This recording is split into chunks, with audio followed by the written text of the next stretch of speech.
How's it going, guys? My name is Alex. Good evening. And welcome to the training tutorial. I wanted to make it right away when the game launched. I wanted to wait a day and to understand what's going on in the game, how exactly you're training your players. And I figured out a few subtleties and I'll be sharing that. And there are a few mistakes that you can make as well, so don't make them. Watch this video. Your game plan, of course. You probably have built your team, and if you didn't, you need to do so, because that's the only way you can play the game. So I bought a manager, and that is important. So when you are buying a manager, you are buying him with a special playstyle, familiarity, chemistry, proficiency. It is called playstyle level over here. So when you're buying him with this playstyle level, you're getting increased playstyle level based on your settings and based on the players that you have in your team. So for instance, right now in my team, I have a few players at 90, I have a few players at 70, some players at 55. And in order for this manager to have like 100 playstyle level, the entire team to have 100 playstyle level, and the actual manager to have 100 playstyle level, I will probably need to ensure that every single individual player is trained to like 90-95 overall in terms of this playstyle level. And then the manager will have possession game 100 probably, and then the playstyle will be 100. But that doesn't mean that Pep is the best manager. I'll be talking about managers in different video. So first and foremost, how do you actually train a player? You need special items. So a common mistake that you probably would be doing right now, especially if you have a few players carried over from the previous season, you're not a new player, you would go for spending the football points on items. This is what I did right when I started. As you can see, Romanian items 9. This is not what you have to do. Don't buy these items just because you can acquire them differently. And I didn't know that at start, and that was my fault, of course, for not knowing. Konami introduced a new feature. When you're releasing a player, first and foremost, we need to unlock him.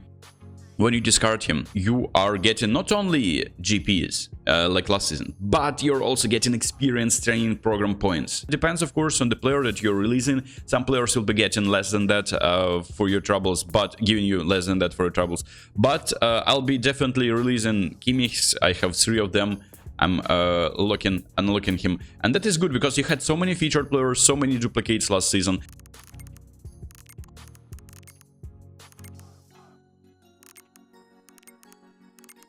Don't be worried if you're discarding a standard player like Lewandowski, for instance. You can still buy him outright. It would be quite costly, so probably don't discard him personally, but discard some cheaper players, because you can buy him for GPs, and GPs can be grinded through events in this game. GPs, unlike with coins, are easy to get in this game, but let's release this Mo Salah. I have like 5 of them, and this one too. Contract renewal, because you had some of these items. If you didn't, you need to buy these items.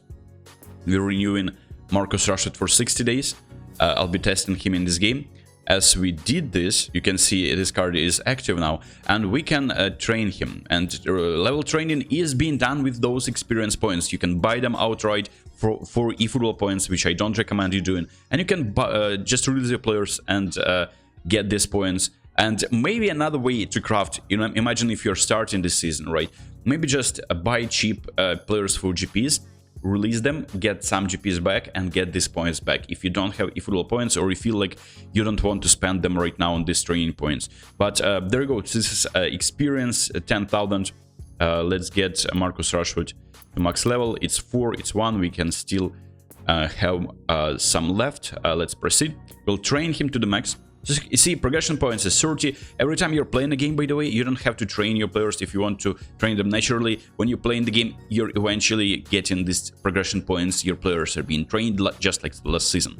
And now player progression. And people are oftentimes like being allured into like, oh, look at these stats. I want to get dribbling, passing, shooting. I want to get all the best stats on my players. First and foremost, what you need to do is go to a team playstyle proficiency, because this is important, and apparently you can't really train it by playing games with your managers. Your players will behave weirdly on the pitch, and you'll be subjected to scripting, and scripting is the last thing you want to see in this game. Team playstyle proficiency, and now this is important. So what I can say for sure is that I'm enjoying playing possession game and quick counter.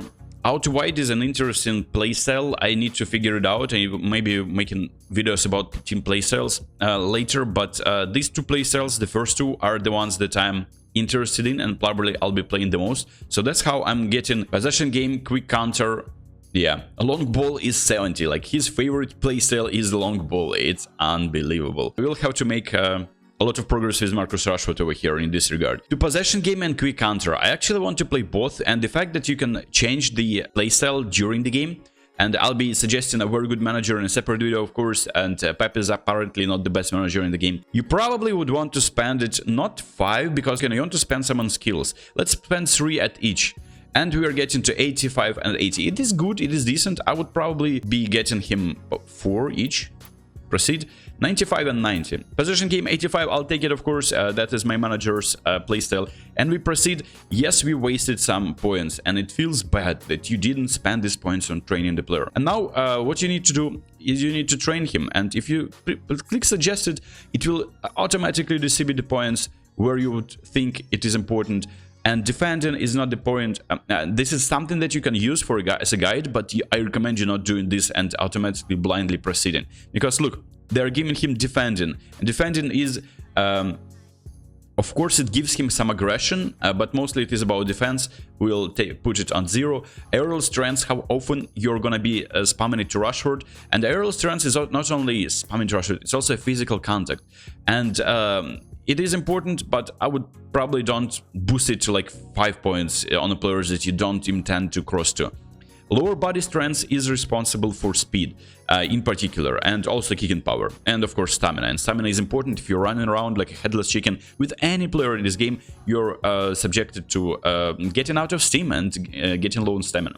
And you can see that dribbling and dexterity are maxed out. I can't even, if I wanted, I can't really put more points on the player. And passing and shooting is also not maxed out. So let's go into shooting. Let's ensure that he's having good shooting abilities. Dexterity, and let's get shooting. Passing is also important, so I'll get him some passing stats as well. So let's see, this is a very balanced card, should be. Ball control 80 and 82 dribbling. Yeah, that's, maybe we should be boosting his dribbling there. Curl 81, speed and acceleration, that's exactly what we wanted. Kicking power, you take this special stunning shot with him. It is important that you're getting his familiarity as close as possible to the manager that you're using. I think it's important to be script-free as much as possible to ensure that your players are responding to your commands, making runs. Completed the training on Marcus Rashford. Let's add him to my team. Game plan. Let's get Marcus Rashford over here. Put him in place of Messi, and Marcus Rashford as left wing forward over here.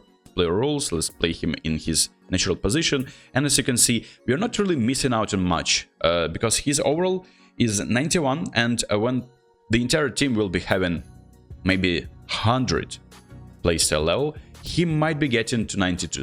Messi a level training. Let's boost Messi to the max, and we need 4 contracts for this. Proceed. Let's see Messi at 100. Alright, training completed, and let's now distribute the points, player progression. Look at Messi, they're suggesting him the following points: 1, 2, 2, 2, 1, 1. I'm okay with that, it's actually very decent. We proceed, let's see how the stats have improved. 87 offensive awareness, ball control, dribbling, fantastic. Like, if you see not 99 in the stats, it's not that player is bad. If you see 90 and you think, oh, last season it was bad stat, it is actually not a bad stat. It's actually a very good stat. It's actually fantastic stats, because I was playing with Alan Saint-Maximin. He has like an 85, 90 dribbling as some trained card, and I didn't even train him, and he was fantastic and very smooth on the ball. And I would suggest you just try and play in these players more.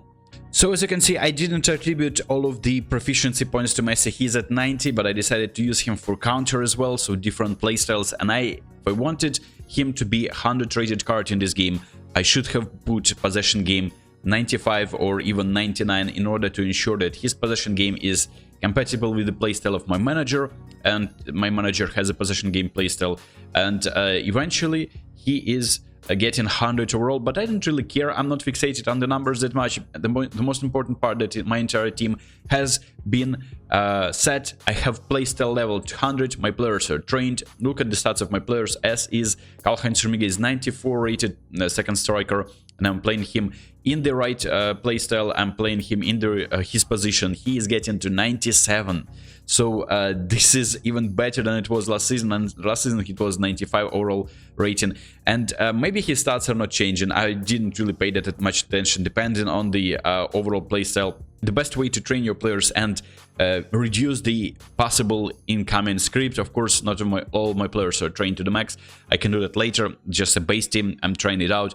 And definitely, this is the best way to train your players. Don't worry about the fact that you're not attributing the points for the skills first. You're attributing at least to 90, 95 your playstyle proficiency. And sometimes if you have to duplicate, then you can experiment. Max out one card for the counter-attacking playstyle, max out another card for the possession game playstyle, reaping the benefits of this card. And for some other videos about training, about playstyle level, about the best managers, best formations, tactics, so on and so forth, all of these guides are in this playlist.